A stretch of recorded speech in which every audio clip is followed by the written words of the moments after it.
My guests today are a podcast and YouTube team that have a distinctive twist on all sorts of media. In fact, their show is called MediaPath, where they indulge their own creative obsessions and share them with their listeners and viewers. This comedic and insightful duo are comprised of Fritz Coleman, the legendary weatherman for Los Angeles' NBC station and a brilliant comic, along with his co-host, Louise Weezy Palanker, a filmmaker, columnist, author, and co-founder of Premier Radio. As always, a very special thanks to my patrons who make this podcast possible. If you enjoy listening, please subscribe and visit my website, barrykibrick.com, to become a patron or just to get in touch with me. I really enjoy hearing from you and promise to answer all your emails. Now, enjoy the dynamic duo of Fritz and Weezy.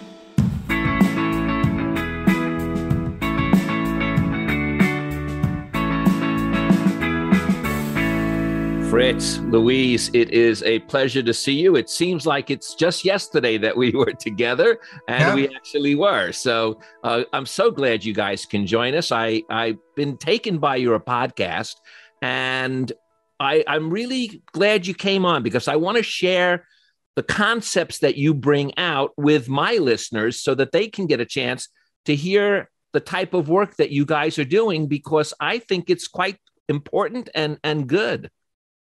Thank you.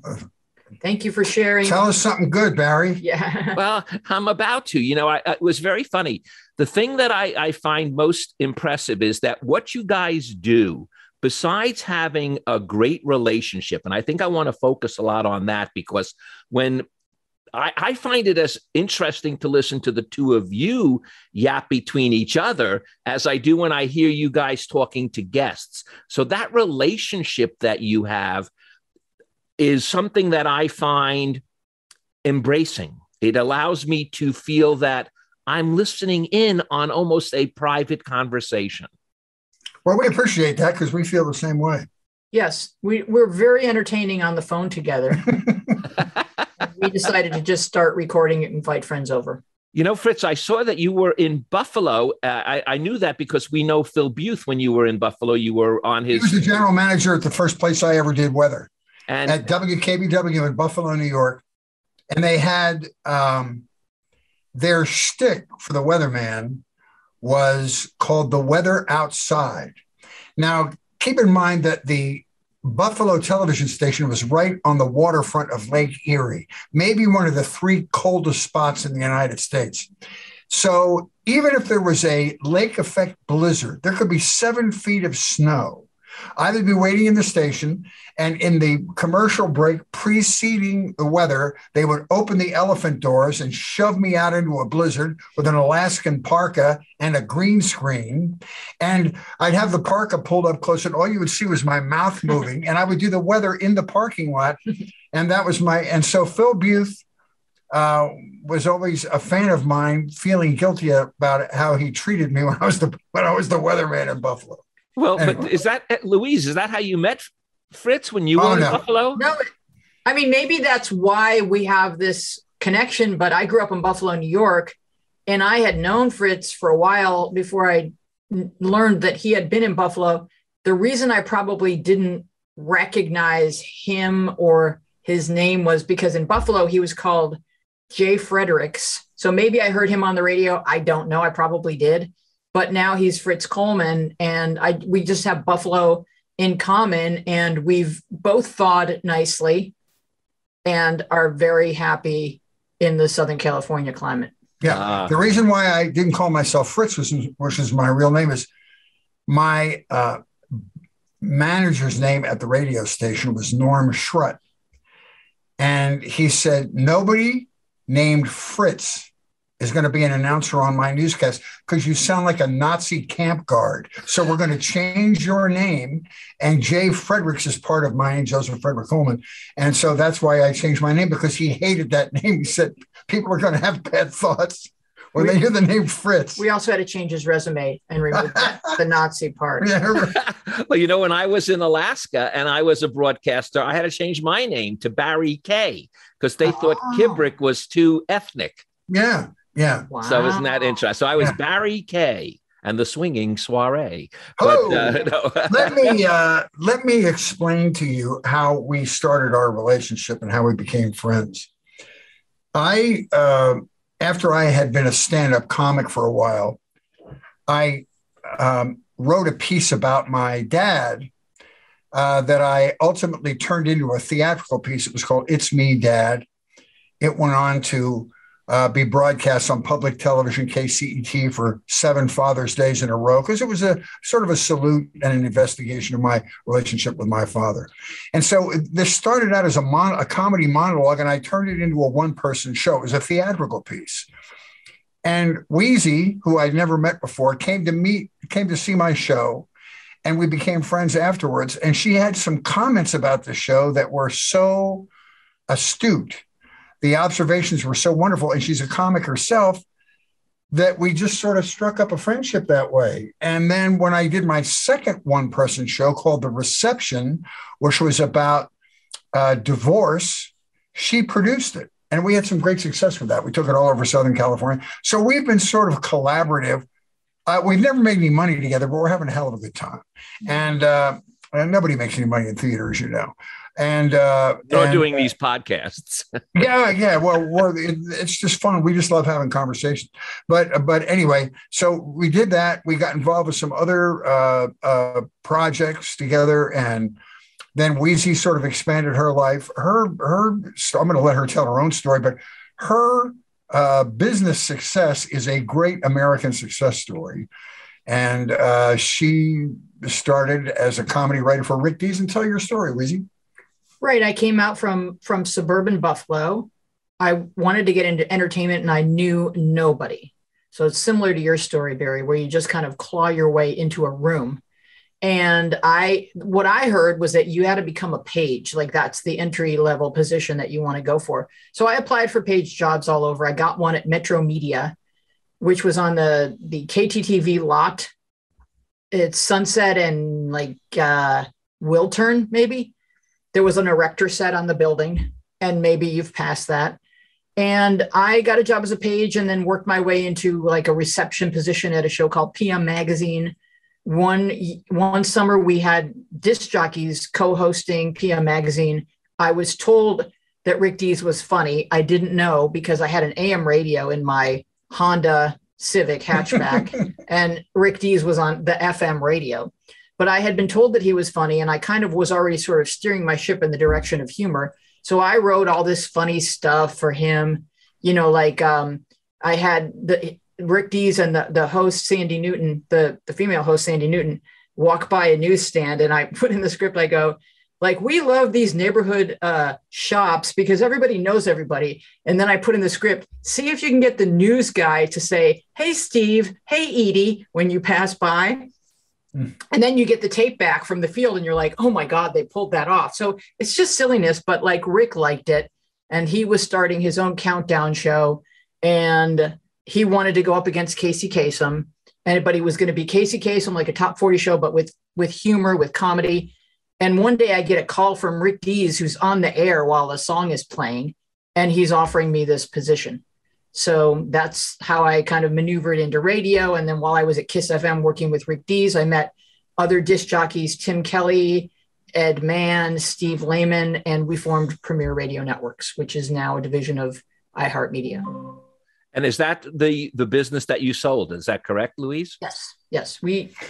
Yeah, it started as, which is a brilliant business model. They all got together, all these guys that wrote comedy, and said, wouldn't it be cool if we started a service to write comedy for small and medium market DJs who can't afford their own writers? And just every week we'll fax some jokes. And they ended up with hundreds of radio stations on their subscriber list. And that's how the company started. Well, we recorded bits too. And you did the red carpet stuff. And you were the first guys to do the thing where you go interview a star, then the DJ and Market X can cut it up and make it sound like he's doing the interview himself. Yeah. They were the first ones to do that. And it turned into an industry. And then they started syndicating on-air talent like Michael Reagan, like Rush Limbaugh. And they had a major company that was sold to Clear Channel Radio, and then it became iHeartRadio. So it's just a wonderful success story. I'm really proud of her as a friend. Well, you guys, it's funny when I was there, one of your listeners said that you were like the Burns and Allen of radio and podcasting. And at first I thought, oh, of course, that's a perfect analogy. But I began to realize that it was Weezy who was Burns and you, Fritz, who were Gracie. So Weezy's the funny one. You know, we just compliment one another. Truthfully, as friends, we are interested in the same things. We are interested in the same politics. We're interested in the same books and movies. And we can just converse about anything for long periods of time. So it was a natural to turn it into a podcast. But the podcast is really, as you say, to indulge your creative obsessions, because what it is you take what you two feel is something. In fact, a lot of it, this was interesting too. Besides your obsession, some of it or much of it has a bit of nostalgia, but you don't make it seem like it's something that is in the past. You make it seem like it has an effect on us currently. And in fact, Louise, even when we were doing the show together, you seem to have this natural desire to advise people. So the show is not just about, media, but there's I don't want to say a self-help element in it, but Louise, you definitely throw that in. And virtually every show I've heard, you have a bit of advice that you like to give. In fact, you had a column, I don't know if you still do it, with Weezy, which was giving advice to young people. Yes, I still have a column called Ask Weezy, which is on newshawk.com. But look up the way you spell Newshawk because they spell it cute. And I had a podcast previous to this one where it was a panel of teens giving advice to teens, and we would get letters and we would all address the problems of teens.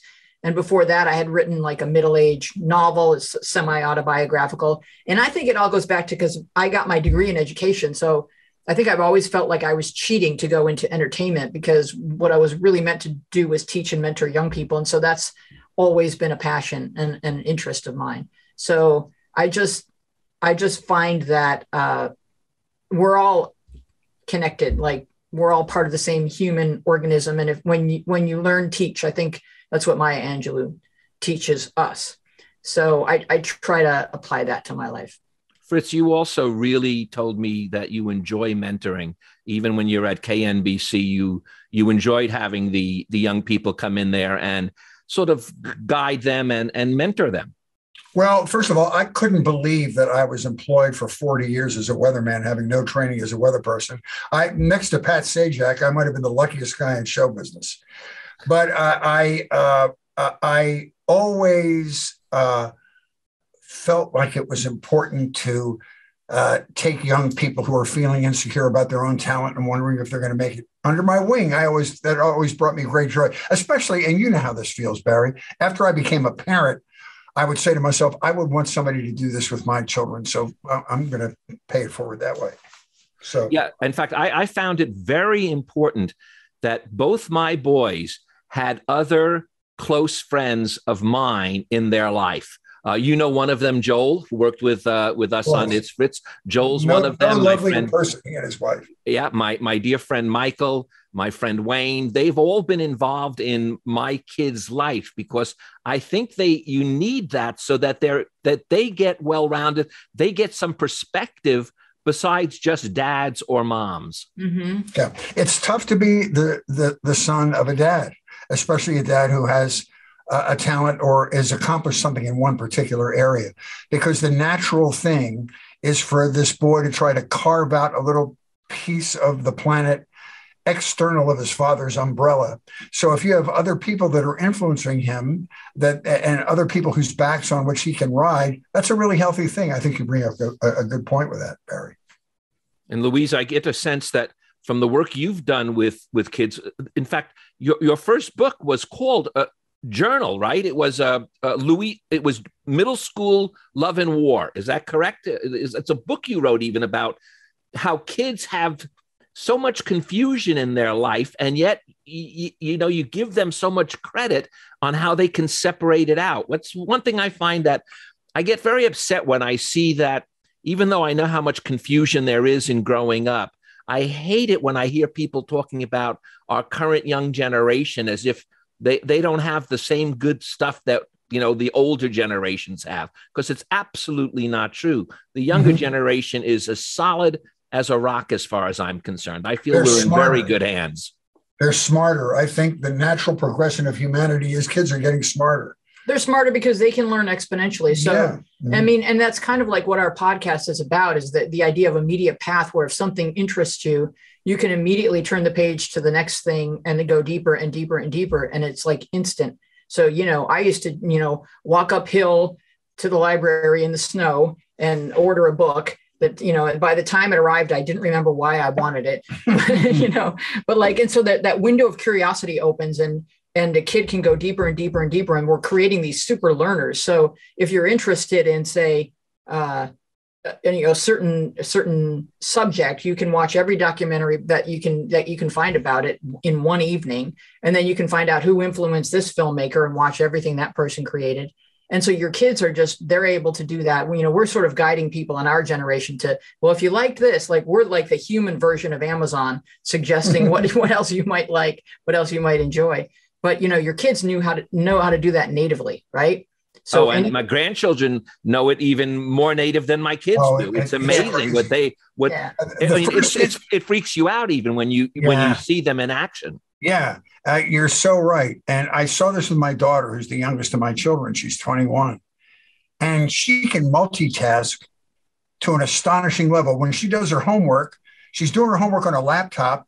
She's returning texts. She's got music playing over here. I had to be in a room that was devoid of oxygen and sound in order to be able to study. I was very linear. I couldn't be distracted. Part of that's ADD, I think. But these kids now, they can do a million things at one time and not miss a beat.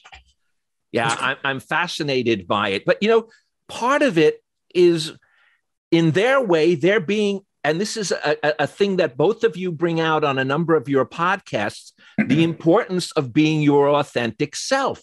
And even if it's different, obviously, because of the generation, because of even socioeconomics, it could be whatever it is. If you're your authentic self, you're one step ahead of the game. Right. It's just that age, it's figuring out who that authentic self is. Because, come in. I'm getting a call from Spam Risk. Oh, please take it on. Tell them I said hello. He's obsessed with me. I've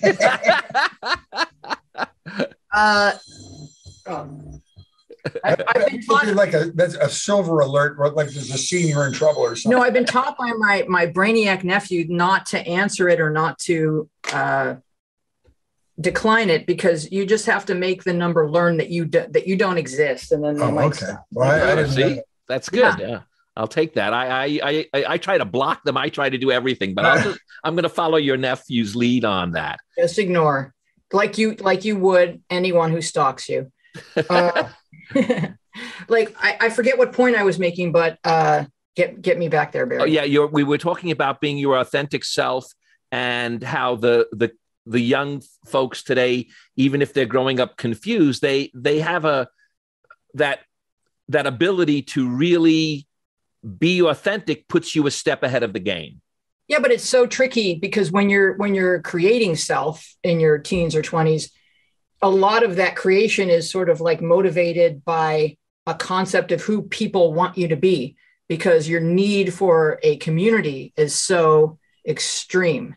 You need to be included. So that once you have that community, it's safer to kind of figure out who you are or fine tune who you are. So by the time you're our age, you know who you are and you can be authentic. But it's really hard to ask a young person to be authentic because they don't know who that is and they don't know who that's supposed to be or who would be well received by the world.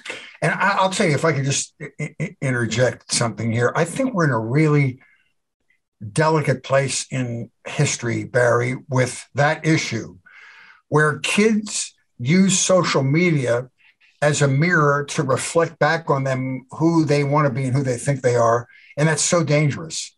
And I say to my grandchildren, I said, you know, when I was growing up, not so much your parents, because they were sort of halfway between the non-digital and the analog era. But when I was kids, if I had a beef with somebody at school, and I was bullied, I got slapped around good in high school. I was thin. I was not athletically inclined. I got slapped around really well.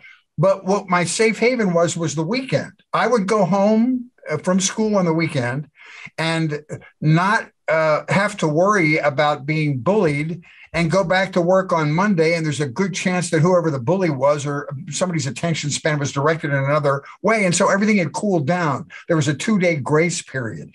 Now, if you're having problems at school, if you're being bullied or you have a beef with somebody, it's with you 24/7, 7 days a week. Kids go home on weekends and they can't escape it. They can't let that cool down period happen.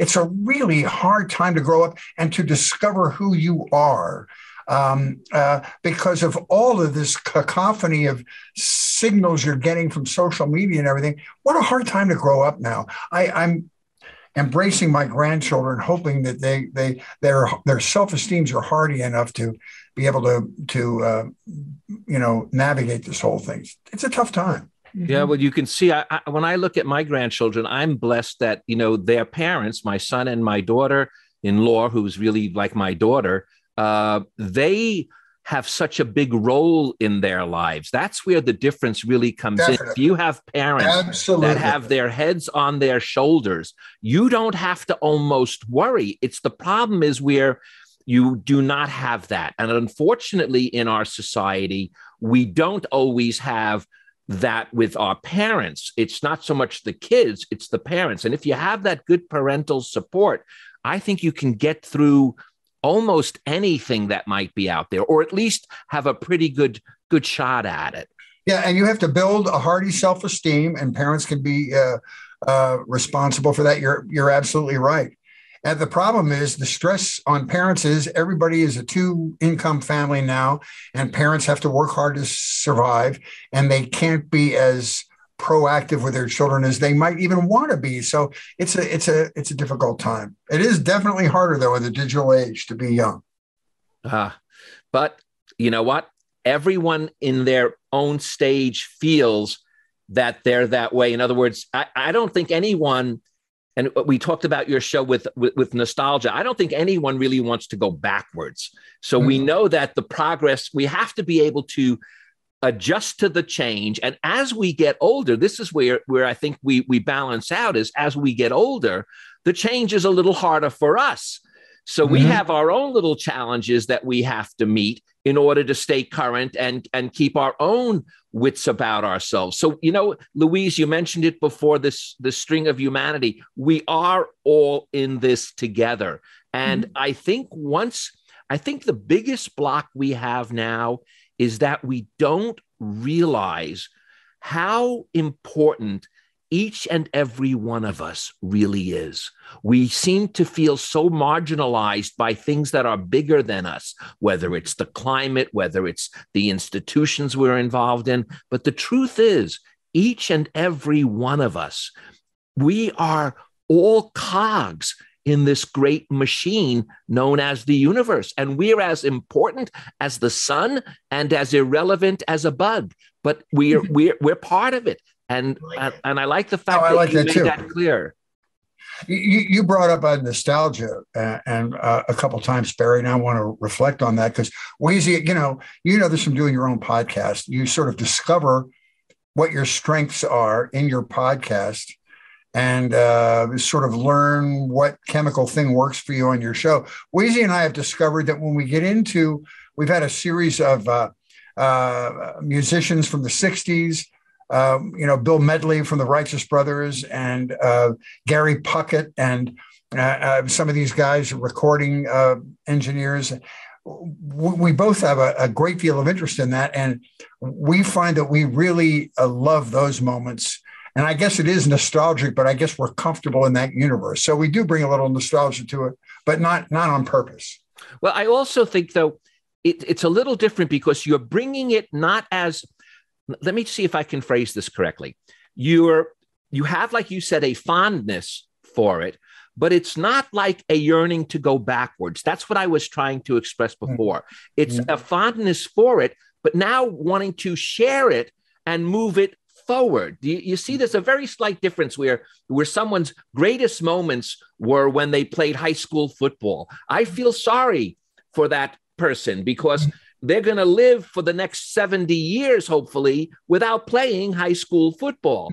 And you, I think, had found that balance when it is talking about nostalgia. You are talking about it as this is something that we appreciate. This is something that is good, but we're not living in that time. We're bringing that time forward, moving it forward, and allowing people to see what it was that made it what it was, but not as, again, so much as a desire to be back then, but to take back then and let it influence today. It's like that classic line, if you do not remember history, you're doomed to repeat it. So you guys are doing it in that manner. And I think that's what makes a difference. Well, what we love about classic music, classic movies is that, everything's so readily available. So if you introduce someone, let's say, to Fred Astaire, and they're going to get to enjoy all of his movies for the first time, how excited you get when you discover a musician that's already had, 20 albums out, and that you get to go into this deep dive of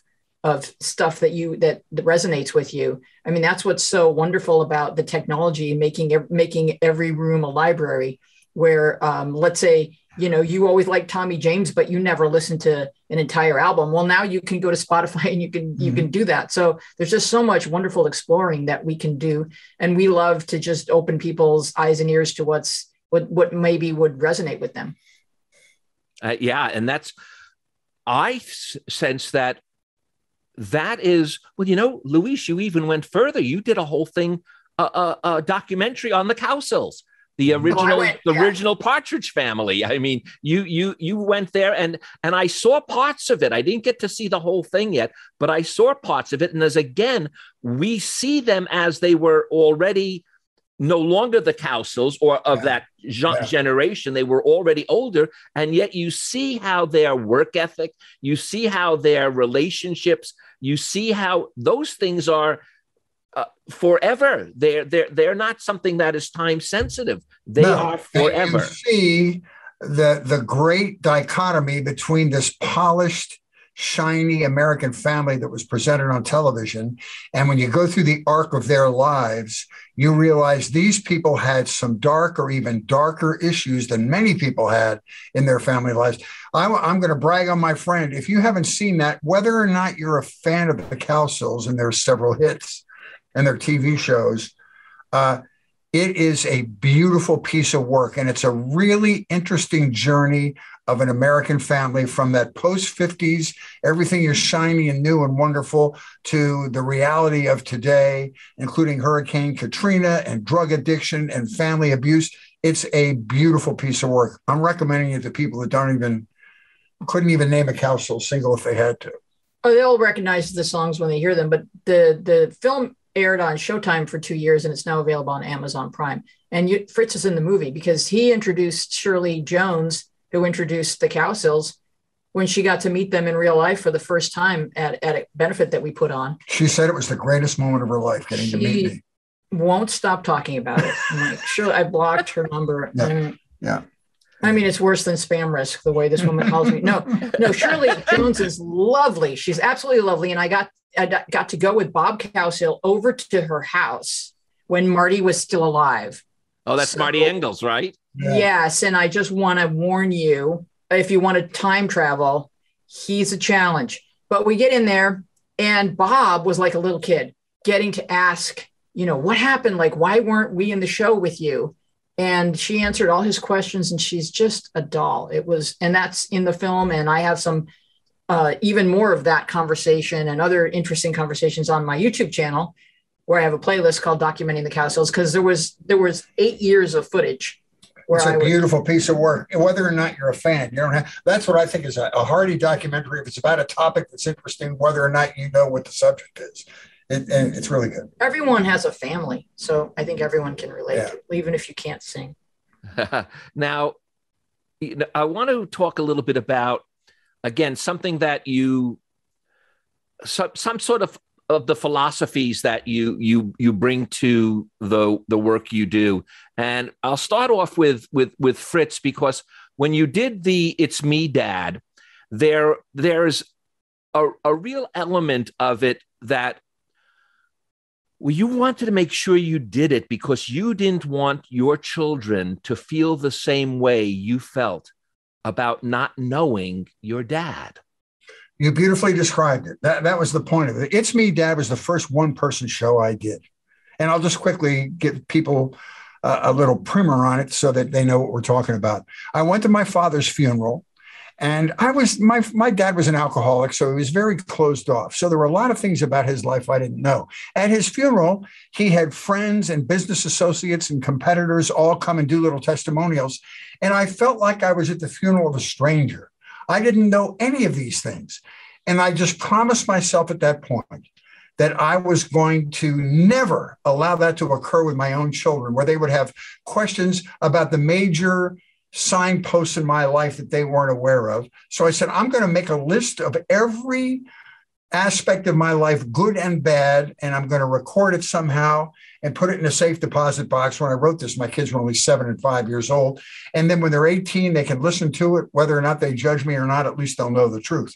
So as I was working on this piece, and I had no desire to do it as a performance piece, I began describing what I was doing to friends, and they said, man, that would make an amazing monologue. Everybody can relate to a complicated relationship with their father. So I started working it out, and I did it at a theater for a year and workshopped it. And then public television came and saw it, and they bought it, and they aired it on Father's Day on KCET 7 years in a row.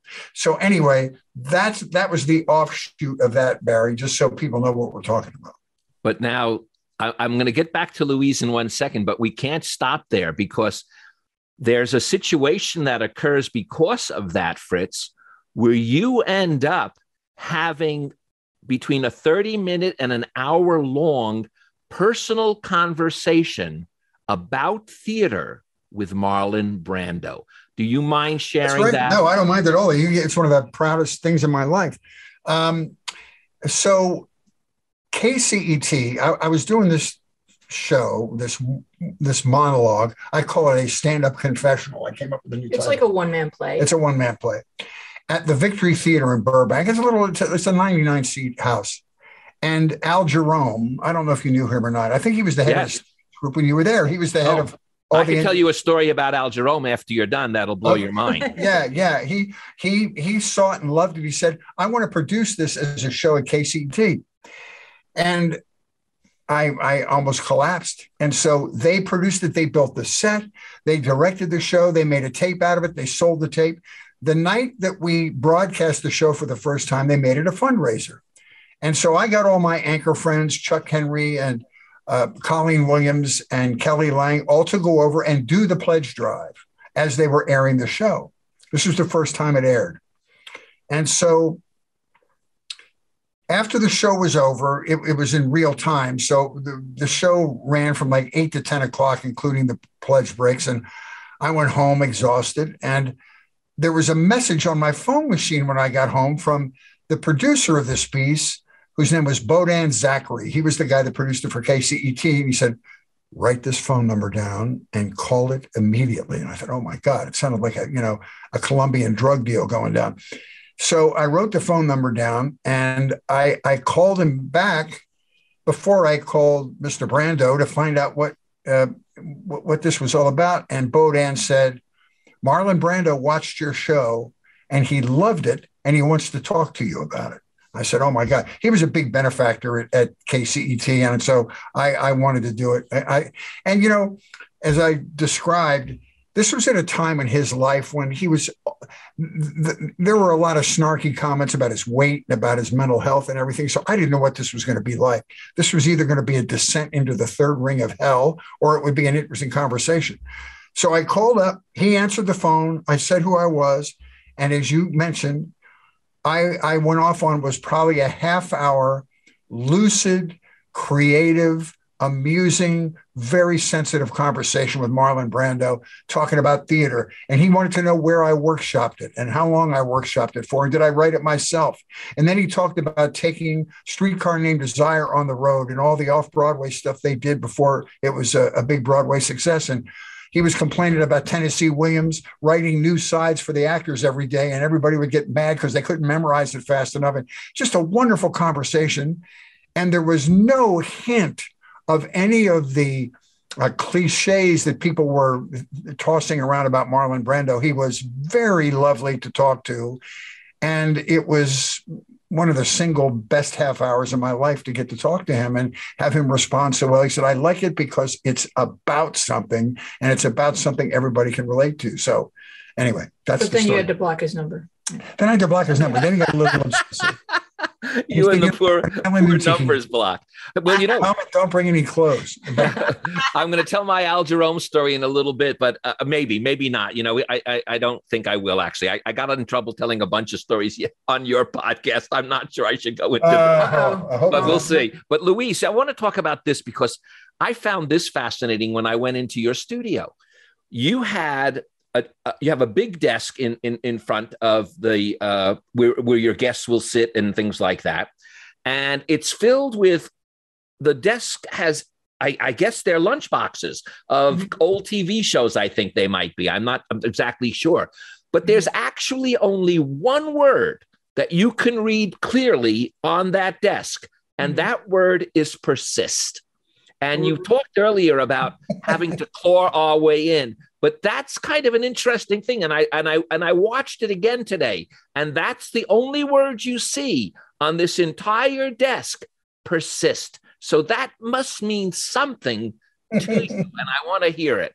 Barry, I think that's the universe delivering a message to maybe all of us. Because when the desk first arrived, it's a professional radio desk that I had ordered, and it was handcrafted somewhere in the north of California and then shipped down to me because I wanted a professional radio desk where the microphones.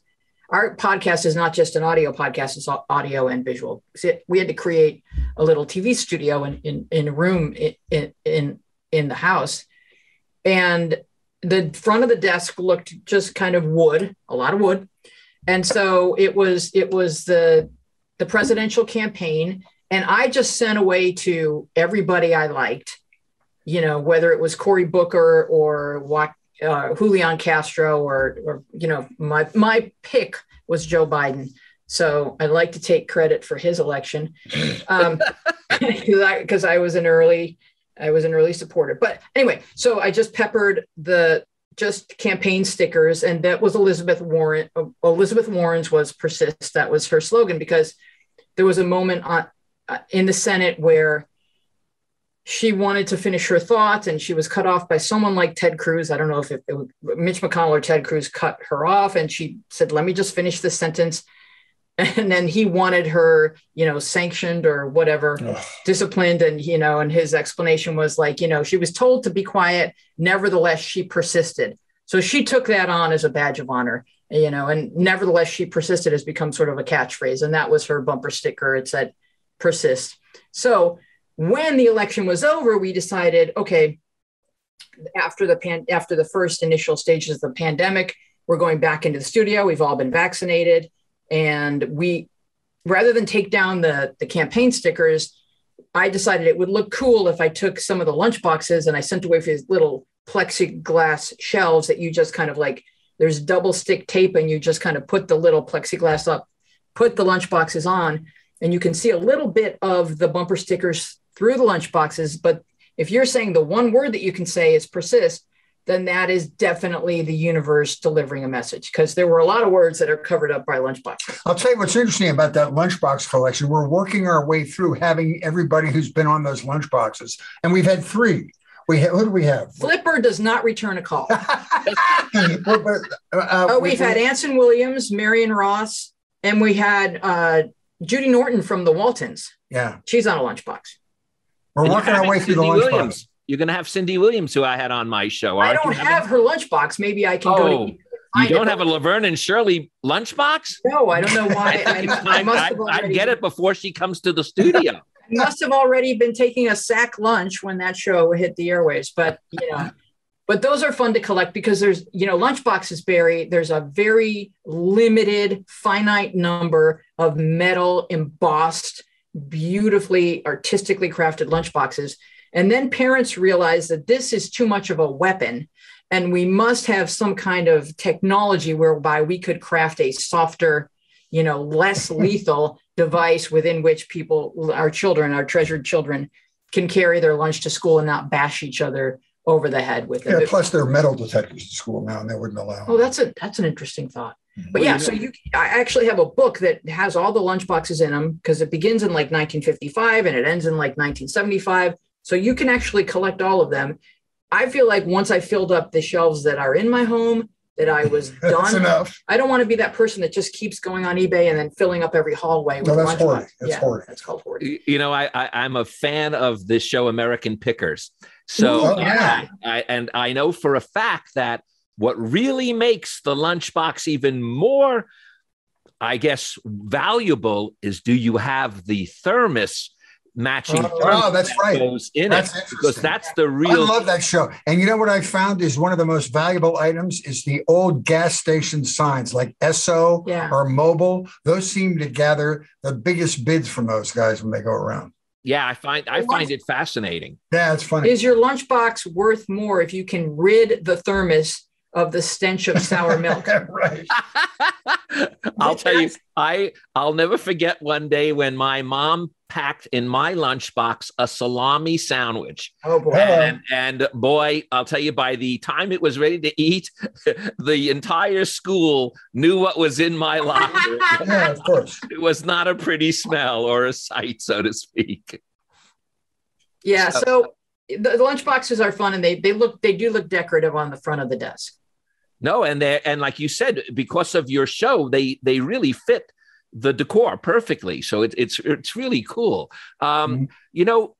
Louise, in one of the things that you did, and I don't know if this was the podcast based on the book, but there was a term you used that I think now we really need to push a little harder. And it was a term that you called cyber kindness. And Fritz, you were talking before about all the social media and the bullying and things like that go on, and there's no break. But when you created either it was a podcast about the Weezy advice that you gave, or I don't remember exactly, but I can't help but remember the words cyber kindness. And they seem to be something we should get into a little bit because, boy, in today's world, if we don't have a little cyber kindness, we're going to be in trouble. Mm-hmm. Well, I first wrote the book Journals, Middle School Love and War. And then when the App Store came out and you could get an iPhone and you could actually publish, you could create an app and they were taking third-party developers. I went to a friend of mine, Ian Broyles, who worked on a family band with me. And I said, do you know how to write an app? Because we could just publish this book it would be right in the hands of kids. And that's what we went ahead and did. And then I realized that, an app is more interactive potentially than a book. So I said to Ian, at the end of the book, could we write something that says, if you have any questions about growing up, you can write the author. So kids started to write to me. Kids that would download the book, read the book and get to the end, they'd write me a question and I could answer it on my computer and it would push to the app. And this went on, to where I was getting like 50 questions a day. And it was relentless. And I thought, well, this should be my next podcast where we help kids answer these questions. And that's where, once you've got kids interacting with one another and you make the app more interactive where they're talking to each other and not just through me as the switchboard, you really have to enforce cyber kindness and block people who are being cruel, because it's so easy to just hide behind your device and take out your anger on someone you don't know. And that's just the opposite of what I was trying to achieve. So that's where that term came from. And Fritz, what I learned about you, now this is again interesting. I've known you now for over 35 years, 33 years, I guess, to be exact. I produced your shows. I had no idea until yesterday that you were in the Navy. When I watched My Dear about your father, that's when you talked about it. It was like something you never mentioned to any of us. Yeah. And let me tell you something. I was in the Navy. I was on an aircraft carrier, the USS John F. Kennedy, and never once when I was serving my country did the Russians ever invade Norfolk, Virginia. There you go. Well, you know what? And I think we all owe you a debt of gratitude for your service. But it was no matter what. I don't know. I never pictured you. Well, I'll tell you, the Navy is really what gave me my career, Barry, because the reason why I went into the Navy is this was back when the draft was still in existence. And the draft worked this way. If you stayed above a sea level in college, they would give you what's called a draft deferment. That meant that you didn't have to go to the military and ultimately go to Vietnam, which is where you went if you went in the military during that period of time. 1969 to 1972 is the last third of the Vietnam War. So the first time I went to college, I fell well below a C average in college. And the first semester I did that, like 30 days later, I got a letter from the Defense Department.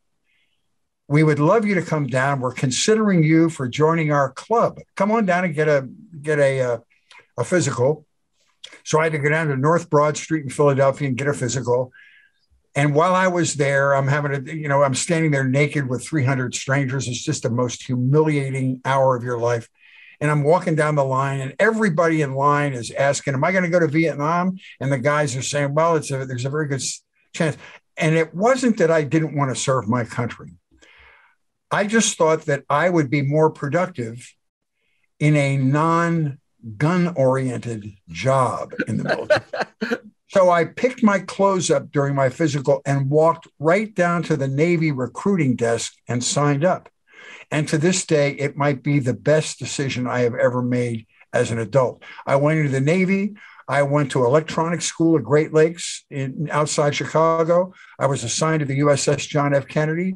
They were asking for volunteers to operate the shipboard radio and television system. And I'd always wanted to do it secretly, never thought I could professionally, and signed up for it. And I did a radio show for 3.5 years. I did television news. I did weather out in the middle of the Atlantic. And they would put them on big 2-inch videotapes and send them by helicopter to the other ships in a flotilla. It was literally my first job in broadcasting was the United States Navy. And the beautiful thing is that when you were doing this for the Navy, regardless of how bad you sucked, you would never get fired. You could never be fired from your job. And that was very liberating, knowing that you could be really bad and have no talent, but you were still going to do the job until they forced you to be good against your will. And that's what happened to me. You know, it says so right in the song. You can learn a new career in the Navy. Oh, that's right. But anyway, so the Navy, and literally, but when I was about to be discharged, it was at the end of the Vietnam War. And I signed up for 4 years. And at the end of the Vietnam War, they were downsizing the military. So they gave us a 6-month early out. So I only had to do 3.5 years. And so I started applying for jobs at radio stations around my hometown of Philadelphia. And I got accepted. I was not out of work one day. The day after I got discharged from the Navy, I went down to WIFI in Philadelphia and began my first commercial job. So honest to God, the Navy gave me my career. Wow. And also you're good. Yeah, that too. That's for sure. Well, guys, you both are good. And I just wanted to share you with my listeners because, as I said, there's a connection that the two of you have together that I think makes what you do enriching for all of us. And I just want to thank you both for sharing your time with me today. I think it'll be kind of fun for the people to see me on your show and then hear you on mine. And we were looking forward to it, Barry. You know, you're an excellent interviewer. Yeah. And your chops as an interviewer show up in the diverse group of guests you get. And I pointed this out to you before, but you go from John Densmore, a rock icon, to a Nobel-winning astrophysicist and can hold an astute and articulate conversation with both of them about their topic, and you make them very comfortable. So it was an honor for us to be on your show, and thanks for inviting us. Yeah, thank you. It's my pleasure, guys. You take care of yourselves. Continue the great work you're doing. How about before we sign off, let's make sure people can find you. What's the best way, Louise, for everyone to, your YouTube channel, you don't have to give you're on basically every podcast provider, but give them the name. It's called MediaPath, and let them know the best ways to find you. Sure. It's called MediaPath Podcast. Our website is mediapathpodcast.com. And then we're on all the social medias. And our YouTube channel is just, if you search MediaPath Podcast, you can find our YouTube channel. And if you're genuinely curious about what we're talking about, the YouTube channel is fun because we've created a little movie for every podcast. So it's just it's us on camera with lots of visuals that we pull from the internet that depict all the people that we're talking about. If you look at the episode that we just did with you, Barry, you'll find that I've got pictures of all the different comedians that you guys were talking about. And so it's fun to watch. And now you can watch YouTube on your TV.